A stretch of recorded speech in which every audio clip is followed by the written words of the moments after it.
All right, good afternoon, everyone. It's 12 o'clock, so we're going to go ahead and get started. Thank you all for joining us today, especially those of you that are on a lunch break, and we're really excited to have you. My name is Becca Ray, and I am the Bullying Prevention and Behavior Specialist here at USBE, and we're excited to talk about the Olweus Bullying Prevention Program. So just really quick to give you some context before we jump in. As all of you probably know, bullying is one of the top concerns that is reported among LEAs here in Utah, and there's been quite a bit of legislation around it in recent years as well. So we've received a lot of requests for support, and then in addition to that, there has also been some legislation around us as USBE. We are required to provide professional development opportunities to you all around bullying prevention. And so, in looking around at programs that we could offer, I stumbled across the Olweus Bullying Prevention Program. And I've just been so impressed with everything that I found. It's a comprehensive program, it's evidence based. You'll find it on all of the evidence based directories. And it's really focused on reducing and preventing bullying by improving the school climate and culture. And so it's recognized globally. There's been research across countries. And I really like it because it focuses on the whole social ecological model rather than just targeting and putting a band-aid on one student that's engaging in bullying.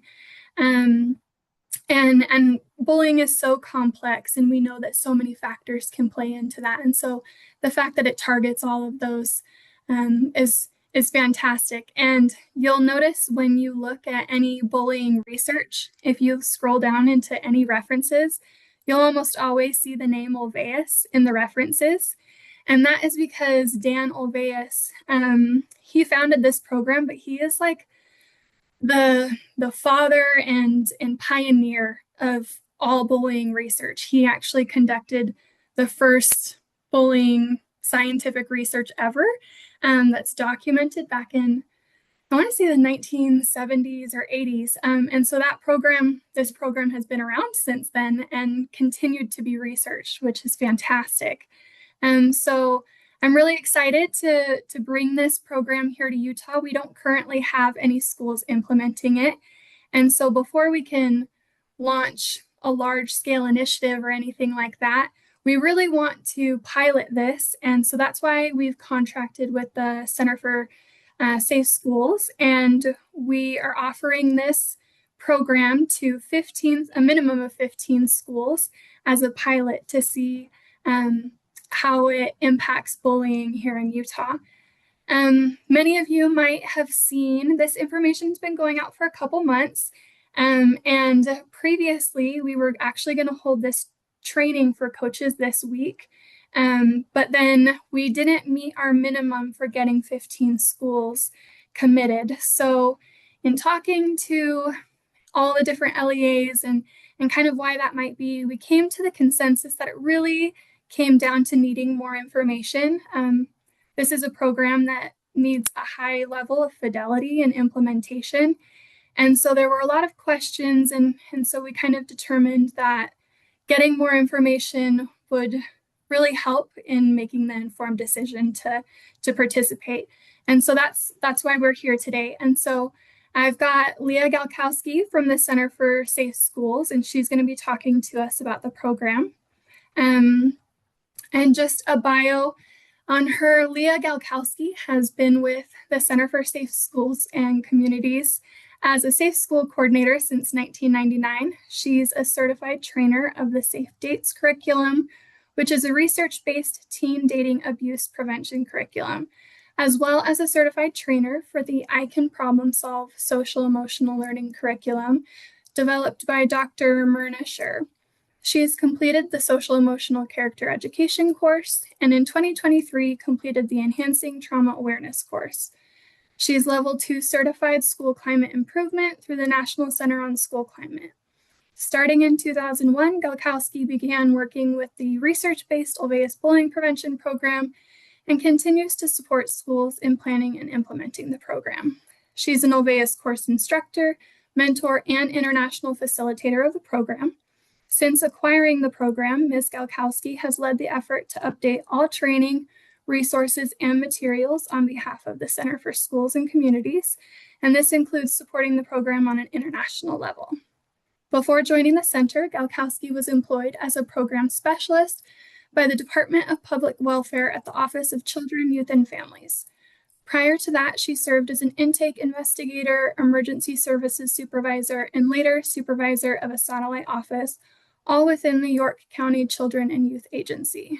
She's a graduate of Penn State University with a bachelor's degree in administration of justice and a minor in Spanish. So with that, I'm going to go ahead and turn the time over to Leah to discuss this program, and then with any remaining time that we have, we can answer any questions that come up. And so I'm going to stop sharing so that Leah can take over. And then I've also got a link that I'm going to drop in the chat, and it is to the slide deck that she'll be using, so you can all follow along. Well, thank you, Becca. That was a lovely introduction. And I want to say thank you to the Utah State Board of Education, Becca and Tanya, for having me and reaching out to our organization to talk further about the Olweus Bullying Prevention Program. I'm truly grateful to be here. It's a pleasure to be with you this afternoon. And Becca, it was in this early 70s that Dr. Olweus started his research as part of a national investigation into bullying behavior in Norway. Dr. Olweus was from Sweden, but did most of his research and study and then the first implementation of his program in Norway. It has grown since that time, since the 70s, and we'll talk a little bit more about that. But I thank you all for being with us today and the opportunity to learn a little bit more about the Olweus Bullying Prevention Program, and your commitment to look at an evidence-based program designed to create safe and respectful, inclusive learning environments for all students. So let's go ahead and get started. Becca talked a lot about me and who I was, who I am. I'm grateful for the opportunity to be here with you. This is my contact information. If you have any questions as a follow-up that we didn't get to address, please feel free to reach out to me and I'm happy to address those. Since acquiring the Olweus Bullying Prevention Program in July, I have become the OBPP Managing Coordinator here at the Center for Safe Schools. A little bit about who we are, and you'll hear me go back and forth between Center for Schools and Communities and Center for Safe Schools. If you're at all familiar with regional education service agencies, our organization is under one of those regional centers in the state of Pennsylvania. So our Center for Schools and Communities is housed in Camp Hill, Pennsylvania, and our Center for Safe Schools is the organization that I've been working with for the past 26 years to help further safe environments for all students and staff. A little bit about our center, we have multiple initiatives. So not only was our relationship with Olweus a good fit because I've been involved and as a trainer and implementer of that program since 2001, we as an organization coordinated multiple trainings of trainers and coach courses over the past 25 years to help support the implementation of that program. I can tell you a little bit of the history in Pennsylvania. Back in 2000, the state of Pennsylvania, it was then Governor Tom Ridge, whose platform was to address violence by and against youth in schools. So one of the ways that his organization, it was called the Bureau, the Children's Bureau at the time, decided to do that was examine the Olweus Bullying Prevention Program because it was the most research-based bullying prevention program. So we as a state invested in the implementation of that program statewide. And that's how our organization became involved. We coordinated that first training of trainers in the program in 2001, and I was able to participate at that time. Um, Fun fact is Dr. Olweus was there in 2001 in person to help train us, and we got to meet him at that time. He has since passed. He passed in 2020, but we are carrying on his legacy and with true to the program, but we are updating and providing new resources and refreshing some of the materials that have been associated with the program. So today, specifically, we're going to give you an overview of bullying behavior, some of the most recent data and research associated with the behavior. We're also going to talk in detail about the Olweus Bullying Prevention Program, what it takes to implement the program, what's required, and I'll show you and talk to you a little bit about some of the resources associated with the program and what is required to continue implementation. So what we want to do is ground ourselves in that definition. And as Becca mentioned, when you're looking at any research or any books or articles that talk about bullying behavior, you'll see Dr. Olweus's name. Most of the information and research associated with bullying behavior is based and founded in this or grounded in this definition, which he's established. And it is bullying is when someone repeatedly and on purpose says or does mean or hurtful things to another person who has a hard time defending themselves. So it's important to note that there's some bold information in there because those are some of the important components when we're talking about bullying behavior. It is repeated, it happens over time, it is intentional, it is on purpose to do, mean, or cause harm. And then we're looking at that power imbalance, which is a significant factor in bullying behavior. And it can look different over in different situations. It can be perceived, it can be actual physical. That power imbalance can look different in different circumstances.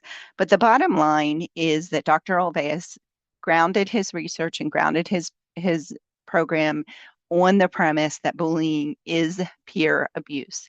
And it is a form of victimization, and it shares that repetitive nature and power imbalance that other forms of victimization share, like domestic violence and child maltreatment.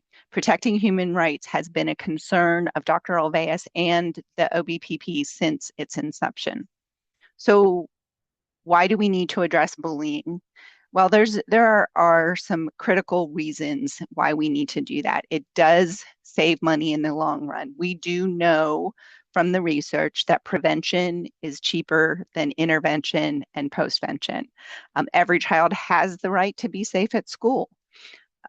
It also promotes a healthy school climate, so that children feel safe. They want to come to school. They know that somebody cares about them and somebody's going to do what they can to keep them safe. The other thing is it is a risk management. Preventing these incidents protects us from liability and keeps our communities, our school communities safe.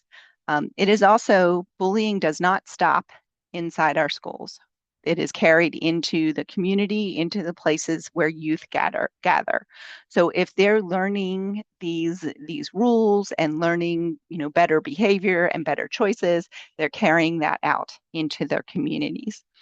The other bottom line is it is the law and we must address it. I mentioned that there are implications to the school climate as a result of bullying behaviors. It can impact the entire school. It can impact a segment of the school. If it's prevalent, it can impact the entire school. And we need to approach those impacts as a whole school environment. And that includes the potential that adults maybe bullying each other, maybe bullying students also. It's one of the elements and one of the things that we talk about in the coach course.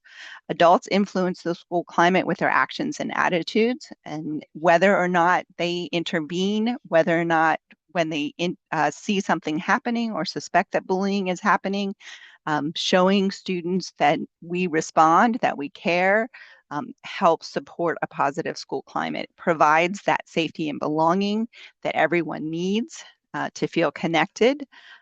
We know that bullying makes students feel unsafe and isolated. So when we provide the opportunity and the resources and the skills to intervene as adults, then we show them that this is a place where they can be safe. Bullying prevention supports positive engagement and attendance in school.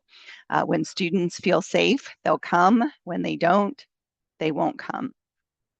It also, bullying behavior weakens that trust and damages those relationships. When bullying prevention is in place and students feel supported, they know that adults are going to intervene.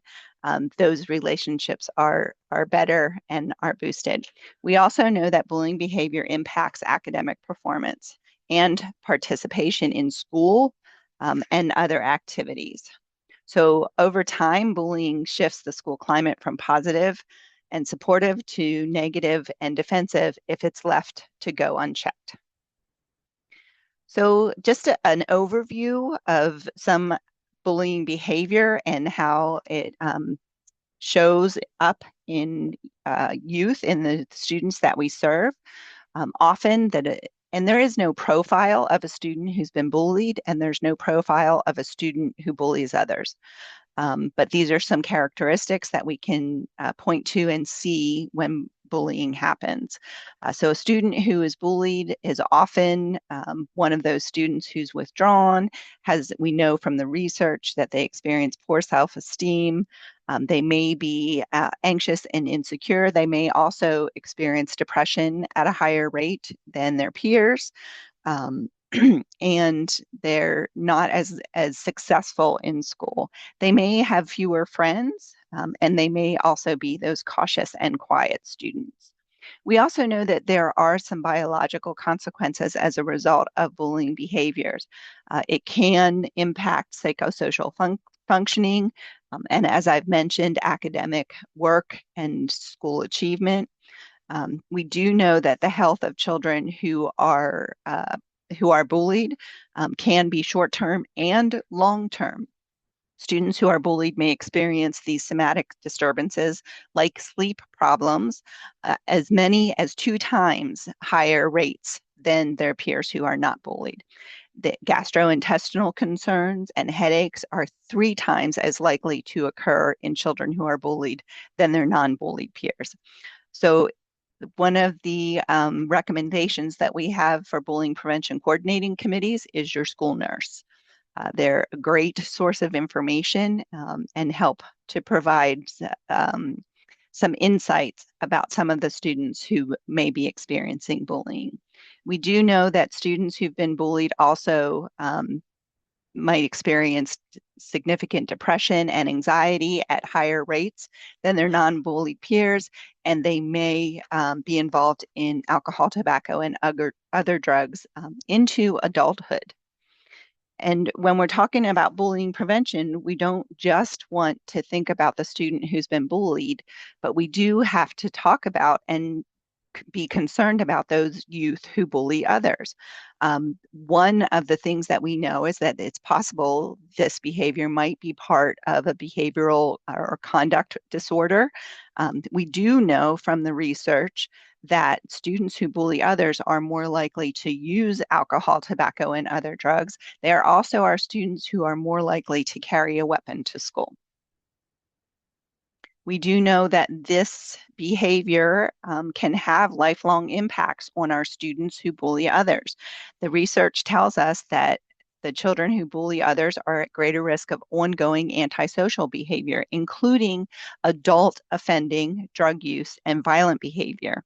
Some of the research tells us that youth who bully are significantly more likely to have criminal convictions as adults And in a research study by Dr. Olweus with just boys, found that about 60% of the boys who bullied in middle school had a conviction by the age of 24.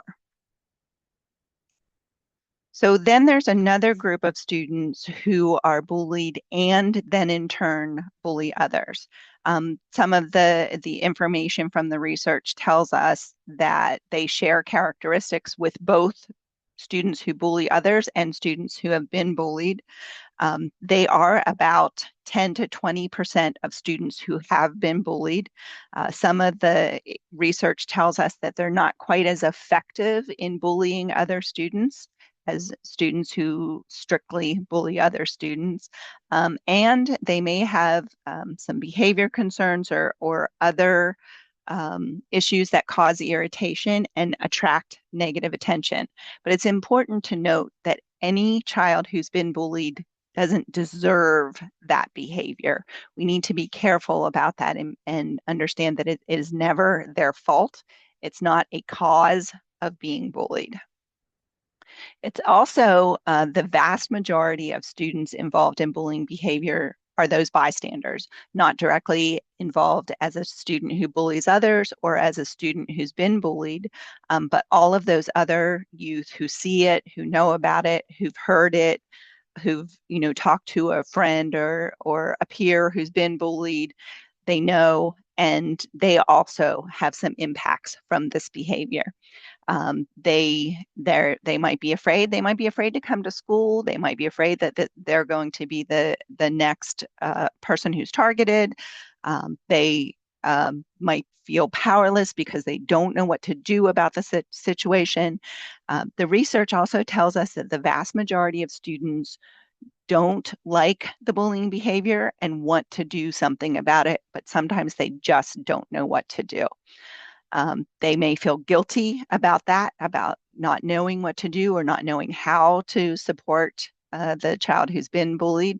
The other situation that happens, and it's very concerning, is that they often feel diminished empathy for that student who's been bullied over time. And next couple slides, I'm going to go through some of the data. This is just a sampling. This by not comprehensive by any means, but a few charts and statistics to help us. This one comes from a study in 2019, and students were asked if they had been bullied or bullied another 2 to 3 times a month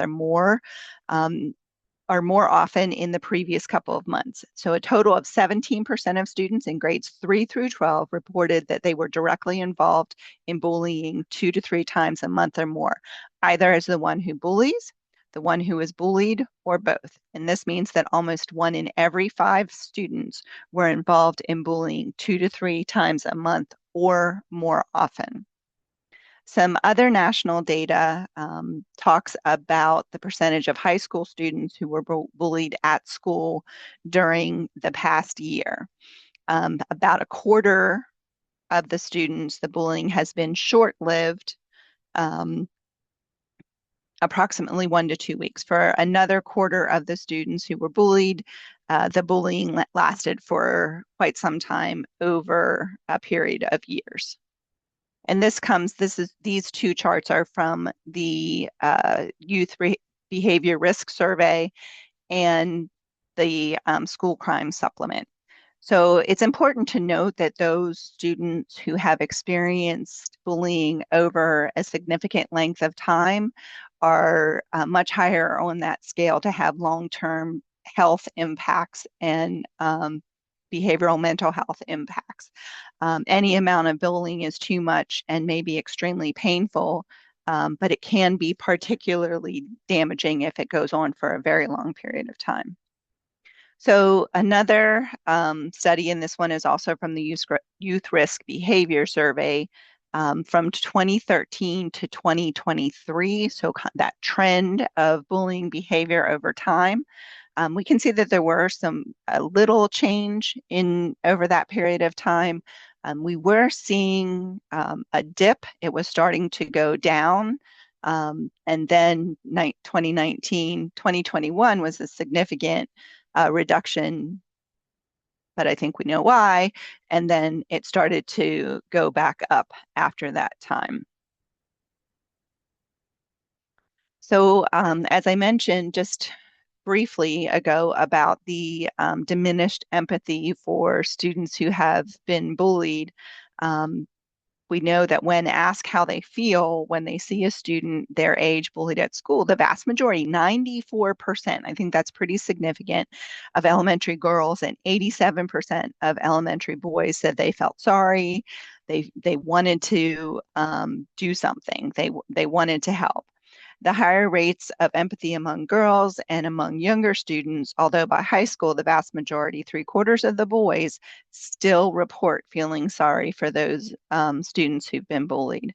So, what about positive actions by witnesses to bullying? The good news is that 74% of girls and 70% of boys in 3rd through 5th grade indicate that they do try to help a bullied student. These percentages do fall significantly by middle school. However, more than half of them still say that they try to help. So it's important to note, and I think I kind of touched on this a few slides back, that OBPP is for all students, not just the student who's been bullied and not just the student who's bullying others, but all of the students involved in bullying behavior. The goals, of course, of the program are to reduce existing bullying behaviors among students, also to prevent the development of new bullying behaviors, and to achieve those better peer relations at school. Prevention is just as important as reduction. OBPP builds a positive school climate and teaches empathy, respect, and responsibility. By changing norms and expectations, the program helps to prevent new cases of bullying from happening. These 3 goals work together to create safer, more respectful learning environments where all students can thrive.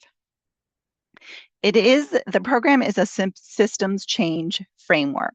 One of the things that we would talk about often in the course is that this is not intended as a on top of what you're already doing.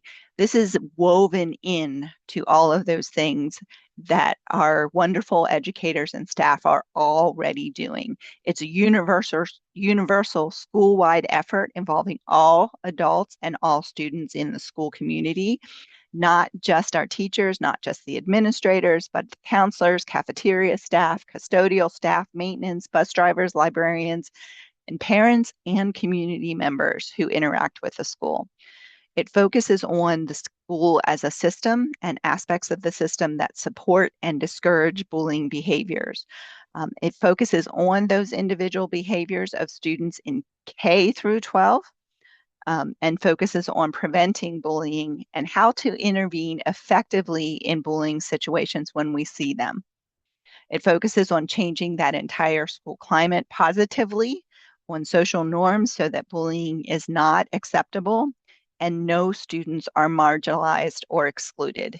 And it does have that strong research base, and ongoing research is being conducted. One of the important components of the program is it doesn't have an end date. This is not a one-time assembly or a 6-week course that we teach. It is an ongoing program. This is the way we do business from implementation and beyond. What it is not is a curriculum. It's not that short-term effort. It's not a conflict resolution program. It's not a peer mediation program. It is also not a suicide prevention program. We do know that there are links between students who've been bullied and depression, anxiety, and higher rates of suicidal ideation, but the program is not a suicide prevention program. It's based in these components, and one of the reasons that it is successful is due to this comprehensive approach. It touches many areas of students' life.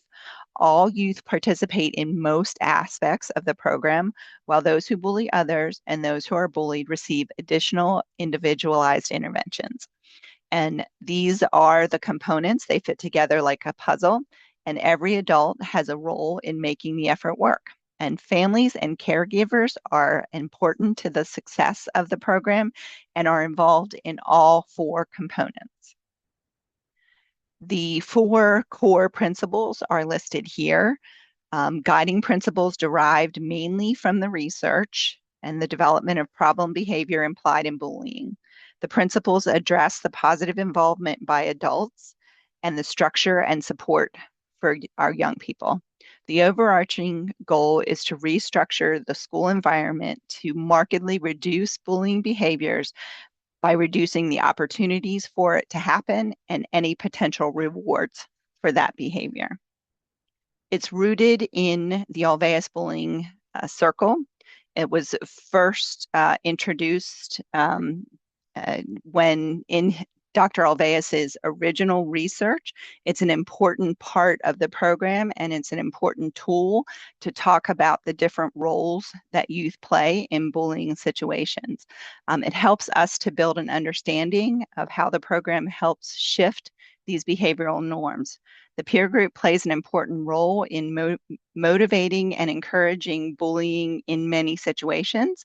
Students who bully often get various types of support, from followers and supporters to passive supporters. So when we talk about shifting those behaviors and taking away those supports and rewards, then we're taking and moving away some of that power that's associated with that bullying behavior. The required program materials are the Olweus Bullying Prevention Program guide. Part of the coach course is not only having access to this guide, but all of the resources and documents and research associated with the program. Once the participant has been trained, they have ongoing access to this for the first 18 months of that subscription. The other piece of it is the Olweus Bullying Questionnaire, where you can obtain that baseline data and then over time see how the interventions and the program is working. This is the updated guide. It was just released in July. It replaces the previous teacher guide and school-wide guide that were associated with the program. It's streamlined and accessible introduction to the most widely researched bullying prevention program. It's including it provides essential background on the program development and its evidence base, including Dr. Olweus's legacy. The guide emphasizes the importance of bullying prevention by addressing the prevalence, impact, and long-term consequences of the bullying behavior on individuals and the school community. This guide has been designed for easier implementation. It's much more concise explanation of the program's key principles and core components. It outlines the roles of those school-wide classroom, individual, and community level strategies and helping schools build safe and respectful climates. So what are those requirements and what happens when a participant comes to an Olweus Bullying Prevention Program coach course? The requirements are that they conduct a bullying prevention coordinating committee training within their own building or their own school. And that's a group of individuals from the building who you may already have a committee in place, like a Safe Schools Committee or a PBIS committee or another group that this would fit. It's not required that you create a new committee, but that coach then comes back to the building or the district and then trains that committee in the program. They would also provide ongoing coaching for at least 12 months following that BPCC training so that the building or the school is grounded in the program and they have that ability to sustain the program over time. One of the things that we talk about is having that sustainability conversation up front, right from the beginning with that coordinating committee. Don't wait until a year in to start talking about it. We want to have those conversations right from the beginning about how to build that sustainability over time. The other part of the coach requirements is that they support that all staff training. And what that means is they're building up that coordinating committee to have that understanding that they can share with the rest of the staff. And when we talk all staff, we mean all staff. So everybody, every adult in the building gets grounded, gets an understanding in the program, knows what your process is, what the rules are against bullying, knows how to intervene on the spot if they see it happen, and knows the reporting process, and everybody's on the same page. They would also meet regularly with an Olweus mentor. So somebody like me who's been in the program for quite some time, has some experience, and understands the ongoing challenges and opportunities that might be available over a period of time. That Olweus Bullying Prevention coach works with that mentor for up to 18 months following the course. And in my experiences, that's one of the key components in helping to sustain that program over time. We don't just, okay, come to a 3-day course and then go back to your school and good luck, you're on your own. That's not how this program operates. We help you and support you through that process for 18 months to help build that sustainability, to help build that deep understanding of the program, and support that implementation. So a couple of key things that the coach should do before uh, committing to the process and conducting that bullying prevention coordinating committee training is really understanding and getting that deep introduction to the program. Also ensuring that the school is ready to implement this program. That we want to make sure that you have processes and systems in place. We want to make sure that you're committed to training a coordinating committee, that you're committed to training all staff in the program. And we want to make sure that it's the right people on board, the right group to guide this implementation and to help through the process. We also want to make sure that that coordinating committee is prepared to train all staff. So they've had their training from the coach. They really get an understanding of what it takes to implement the program, and they're supported through that process. One of the often the coach will say, "Oh, well, I'll just do the all staff training. I can do it." Well, one of the benefits of supporting that coordinating committee and having them do the training is that helps build staff buy-in.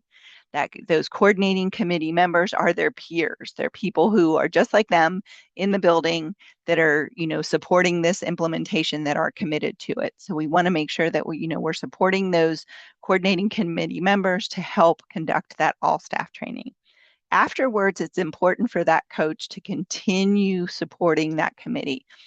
And upfront, it's a much more deeper commitment. It's a much more time-consuming commitment in the beginning than it is to sustain the program over time.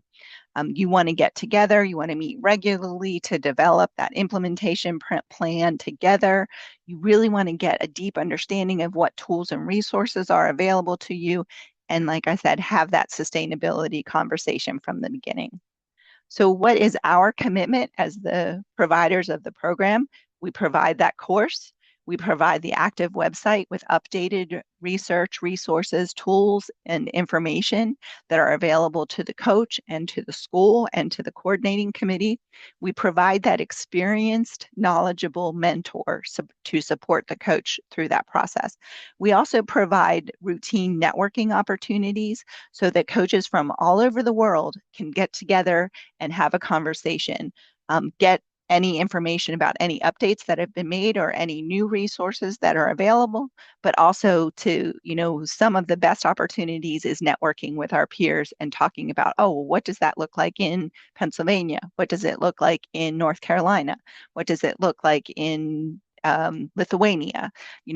How is it working? What are the things that we're doing in these different locations that are being successful? And maybe we can share those ideas. That mentor is somebody who's knowledgeable and experienced in the program. They can provide that information, talk about what works in their experience, maybe provide some tools and guidance, but also just to be there to help support them through the process. It's important for the coach to know that they're not on their own through this process. They have somebody who's been there, who can help them.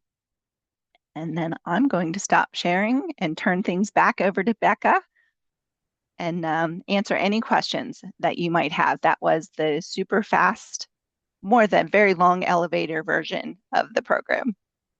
Thank you so much, Leah. Yeah, so again, just for some context about what we're looking at here in Utah, USBE has contracted with Center for Safe Schools for 15 schools to go through this coach course. And then, as Leah was saying, that coach course includes the program guide, subscription to that for the 18 months, and then the ongoing mentorship. And then we'll be holding that coach training will be in March. It is March, I think 24th, 25th, and 26th. And then afterwards, you'll have some time to kind of get your committee together, your bullying prevention coordinating committee, and kind of get your feet under you before implementation of the program. And then implementation would begin next school year, fall of 2026. One item to be aware of, it's the bullying prevention questionnaire, I think like OBQ. And so that is done before and after implementation of the program just to measure efficacy. But as we know here in Utah, there are some additional requirements surrounding student surveys that are non-academic. And so those surveys are required to go out during registration before the school year starts. And so that's something to be aware of, that will need to go out next summer if you do choose to participate in this program. I have up here shared on the screen contact information for me, Tanya, and Leah.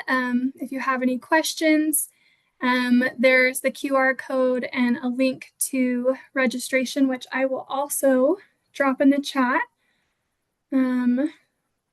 And then it looks like in the chat, when will the training, where will it be located? It will be located at Canyons School District, the administration building. And then let's see, anything else? Oh, this webinar is recorded. So for those of you who want to revisit, you're welcome to check out our USBE Prevention YouTube page, which I will also drop in the chat. And this should be uploaded hopefully by tomorrow so that you can reference that. And I also just want to add, Becca, we encourage you, like if you need to get support from administrators or from your district to participate, that recording will be available so that you can share it with them as well. Yes, and we'll send this out through our prevention newsletter that will be going out this next month. But yeah, we have a few minutes left. So if anyone has any questions, we'll just open up the time for that. And Leah and I are here to answer. I have a question. Do you care how many, there's 15 schools. Are you looking, if there's a lot of applicants, are you trying to spread it out like by LEA? I just asked that because it would be nice, at least for us, if we're going to have a school participate, if like a few did it. So we have a group doing it together from the district as we do district supports, but obviously the state's probably mindful of like not giving a whole bunch of opportunity just to a small group. But does that depend on, I guess, how many people apply? Is there a chance, I guess my question is there a chance to have more than one of our schools if they apply to be accepted? Yes, absolutely. So ideally, we do want a good representation of Utah. So we'd like to select some rural schools and charter schools, things like that. But it really comes down to application. If only your school district applies and maybe one other, then we could look at a handful of your schools. One thing to keep in mind, though, is you would need to select multiple coaches if there is quite a few schools that will be participating. One coach can only train 2 schools. Am I correct in that, Leah? Yes, and it kind of depends on the size of the school. If you have 2 super small elementary schools, a coach could certainly serve both of those schools. But if you have a really huge high school with, 8,000 kids, and that's just a random number, you, you wouldn't want, that coach serving multiple schools. So that you'd want to think about strategically their time and their ability to support them. Yeah. I have one So more instead, question. oh, go ahead. Sorry. Have you worked with a school with more than 8,000 kids in a high school? No. That's random, but, that's not my question. But I know this is K-12. Is there, though, as being a pilot or the first schools to start in a district, what's your experience where's the best to roll it out with? Or do you find that there is a difference? I mean, we have a lot of schools to choose from or to try to recruit. So if there's a better place to be purposeful on starting, I would like to start there. Well, there's a couple things to think about as you're thinking about that. The survey, the OBQ, is only given to students in 3rd through 12th grade, but you implement the program K through 12. My experience is starting young is easier to roll it out than starting at the high school. But that, it depends on your building and who's ready. I've had, a school district with a middle school they were awesome and they're phenomenal. And they started there and went from there and then went down to elementary school. So, there's multiple factors to take into consideration, but a lot of times schools want to start at the elementaries and then work to implement it up.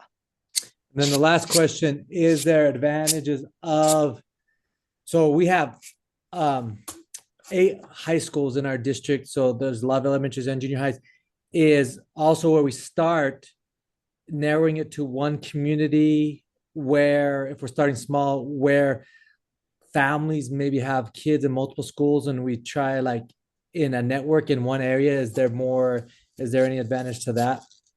Or does it matter at all as far as spreading it out? Well, that kind of makes sense if you think about it, because we're in families and the communities, so they're going to get consistent language in multiple buildings then. Yeah, that makes sense to me. Okay, I'm done, Becca. Thank you. Yeah, thank Those you. were great questions, Jared. Thank you. Yes, and so another note is this link that I have up here. This is the application. And so in the application, it will ask you questions about how many schools you're proposing receive this training, how many coaches you would like to send. And so we'll take all of that information into account in making the decisions for who to select. But send the information for what you would like. And then we might reach out to you and say, hey, we are only going to select 2 coaches of the 4 that you proposed. So just put that information in the application. Again, this is an application, not registration, so it doesn't commit you. It's just for us to get all of the information for who is interested so that we can then move forward with registration. All right, any other questions?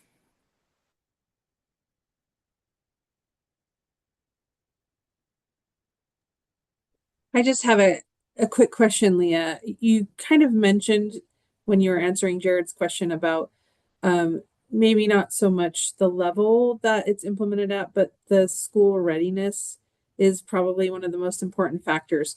Is there a way that you would suggest for folks that they can gauge readiness so that they can make that determination? Yes, I can send you our readiness assessment, and then that can help give you an idea of where you are on the readiness scale. And if I might have the time to find it before we're done. If not, I'll send it to Becca and she can send it out to you. If it's the one that's on the web page, I've got it right here. So if it's, and I will drop that link in the chat. Perfect. Thank you.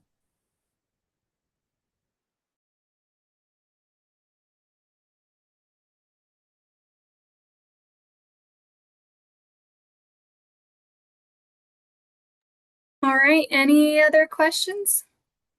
You do have one in the chat about somebody's apologizing for being late. Will you be sending the meeting recording out as a follow-up? Yes, I can send this out. It will also be available on the prevention YouTube page, and it will be included in our monthly newsletter this next month. I'm also happy my email is there if anybody has any follow-up questions or they think about something when you get back to your buildings, or maybe something you didn't want to ask in front of everybody. I'm happy to answer those questions. All right. Well, then with that, we will wrap things up. Thank you so much, everyone, for your time.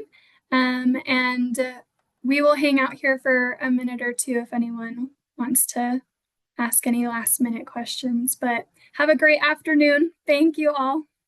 Thank you, everyone. Thank you very much.